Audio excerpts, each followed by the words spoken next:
Signor Presidente, gentili colleghi, premetto che a noi dispiace che Fratelli d'Italia non abbia avuto il coraggio di rispondere all'appello del Presidente della Repubblica per dare vita a un vero governo di unità nazionale, per aiutare tutti gli italiani, tutte le imprese e per far vedere che si possono mettere da parte gli interessi delle singole forze politiche per contribuire fattivamente agli interessi di una grande nazione. Io credo che questo è e questa mozione ci dimostra come alcuni contenuti che sono sicuramente condivisibili sarebbero stati importanti all'interno di questo governo, perché avrebbero dato forza a quei ministri che oggi affrontano l'emergenza delle imprese, l'emergenza dei lavoratori, l'emergenza delle famiglie. Bene, a volte, cari amici, ci vuole anche il coraggio di scegliere l'interesse generale invece a quello particolare.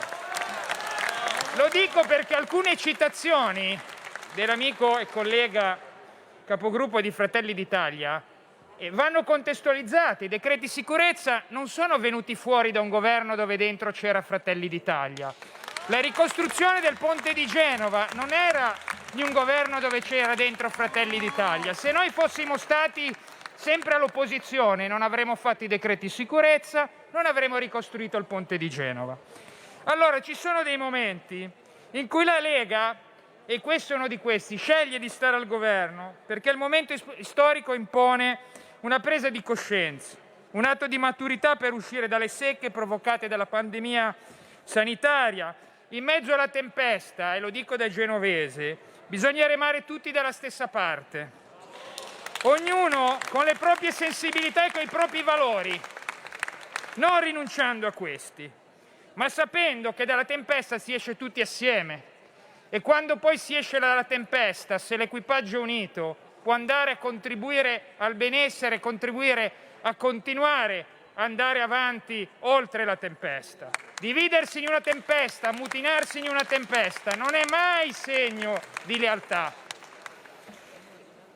Io lo dico perché mi sarebbe piaciuto che questo governo fosse stato un governo di centrodestra, che ci fosse un altro Parlamento, ci fossero stati altri risultati alle elezioni. I numeri erano questi e le condizioni attuali erano quelle o di far andare avanti un governo di centrosinistra o di cercare, in un momento di difficoltà, di portare ciascuno il proprio contributo, con ciascuno i propri valori, ciascuno le proprie idee. Noi abbiamo preso questo percorso più difficile, un metodo che è basato sulla concretezza.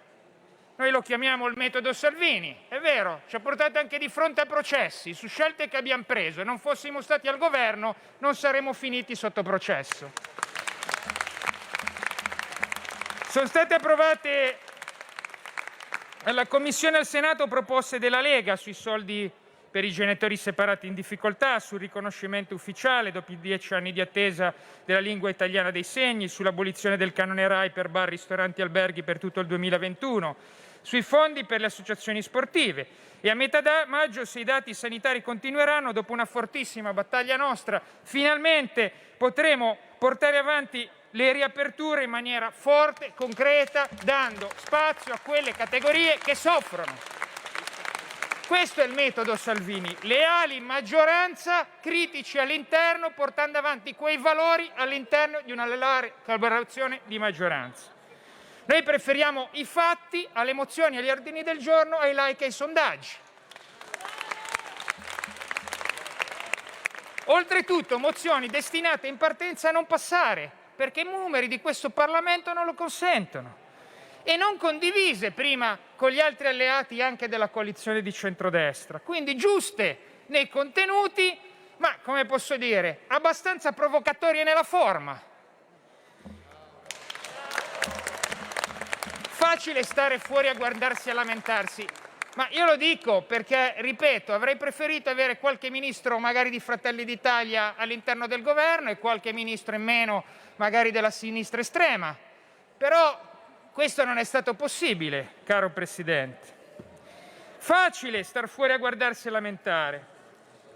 La Lega, concretamente, in poche ore ha raccolto più di 110.000 firme. Siamo stati anche accusati all'interno del governo di tenere come posso dire, due pesi e due misure, Lega di lotta e Lega di governo. No, cari amici, noi non siamo Lega di lotta e di governo, noi siamo la Lega che parla con la gente, porta qua le istanze della gente, perché noi facciamo politica per la gente, per il popolo italiano e per la nostra nazione. Siamo disposti a perdere voti, ma non a perdere gli ideali. Quindi su questo noi facciamo battaglie e chiediamo a tutti gli alleati del centrodestra di portare avanti con noi le battaglie, di dar forza ai nostri ministri all'interno del governo, di non dividersi ogni volta, di condividere se ci sono delle proposte, delle mozioni, di aiutare la formazione dei decreti, di non fare ostruzionismo parlamentare, perché la nazione ha bisogno di correre, di viaggiare, di dare risposte. Questo è un momento in cui l'Italia può scrivere una nuova pagina della propria storia con basi comuni e regole comuni. Dopo tantissimi anni, dopo la fine della Seconda Guerra Mondiale, oggi si è creato un clima in cui si può riguardare il futuro. E guardate che la gente fuori di qua, io lo dico da convinto sostenitore del centrodestra, si aspetta che un domani alle elezioni ci sia un governo di centrodestra. Ma se oggi non creiamo i presupposti di fare una base solida, che non è contro qualcuno o contro qualcosa, ma è per l'Italia, non andremo da nessuna parte. Questa è la nostra preoccupazione. Quindi io lo faccio portando avanti quelle che sono le istanze che noi abbiamo potuto portare e con una leale collaborazione all'interno del governo che si manifesta anche con partiti politici che la pensano in molti temi in maniera completamente diversa dalla nostra, ma che hanno la responsabilità in questo momento di trovare delle soluzioni percorribili in un momento difficile del Paese. Questo è uno dei temi su cui credo che questo governo abbia trovato la sua forza e la forza di andare avanti. Certo non è il governo migliore che ci saremmo aspettati se avessimo avuto una situazione di normalità. Tutti volevamo le elezioni e volevamo dare la possibilità agli italiani di votare. Oggi gli italiani hanno l'esigenza di superare la pandemia e di vedere finalmente approvati i provvedimenti che possano rimettere in campo risorse per il nostro sistema economico. L'approvazione del PNRR, la definizione, i decreti semplificazioni, andare a modificare alcune norme che bloccano completamente gli appalti in questo Paese sono temi fondamentali da affrontare oggi, non domani, da affrontare insieme, perché quando si cambierà il governo non si potrà riscrivere tutto da capo. Allora, io veramente vado a concludere perché credo che, ripeto, mi voglio trovare in altri luoghi, in altri tavoli a fare altre discussioni, tutti insieme per cercare di trovare un elemento che ci accomuni tutti per sostenere le nostre imprese, le nostre famiglie che soffrono fuori da questo Parlamento. Ma è evidente, io potrei citare cosa abbiamo messo nel decreto sostegni, cosa andrà nelle semplificazioni, cosa è stato fatto anche nel PNRR, che non sarebbe stato fatto se avessimo tutti deciso di non assumerci responsabilità. Però vorrei aprire veramente un dialogo e cercare di superare questo stato di cose e chiedere a tutti, a tutto il Parlamento, di non lavorare per dividere ma per unire in questo momento, di lavorare per un futuro comune che vada e veda in questo governo la possibilità di creare una base per i futuri governi, di condividere delle scelte di fondo e di farlo insieme come tutto centrodestra per essere uniti alle prossime scadenze elettorali. Lo dico perché per me è fondamentale che ci sia un'alternativa in questo Paese, è fondamentale superare la situazione attuale, è fondamentale far vedere che di fronte agli appelli siamo tutti uniti, perché ciascuno oggi qua ha nel cuore e nella mente il fatto di non vedere più ristoranti chiusi alle 10 di sera, non avere più attività turistiche che non sanno se tra 3 mesi potranno aprire o meno. Noi vogliamo dar certezze, lo stiamo facendo e stiamo impegnandoci per questo.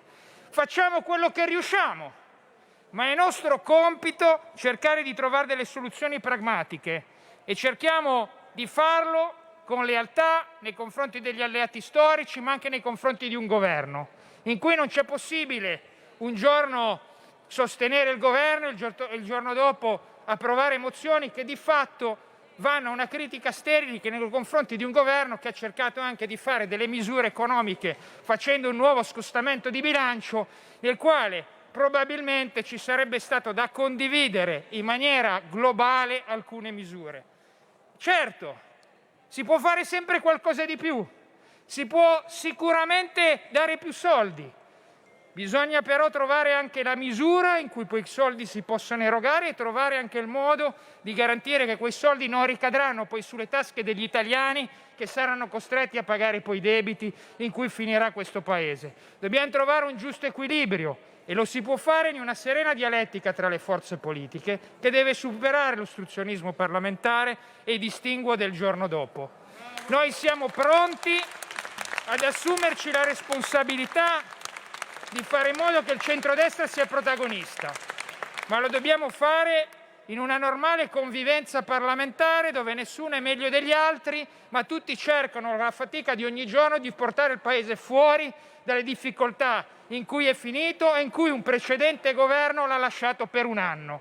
Perché se oggi siamo qua è per cercare di rimediare a una serie di errori fatti e lo facciamo con fatica, con sudore e con determinazione. Per cui ringrazio deputato Rixi. noi voteremo contro la mozione di Fratelli d'Italia in quanto la riteniamo strumentale e in questo momento inutile.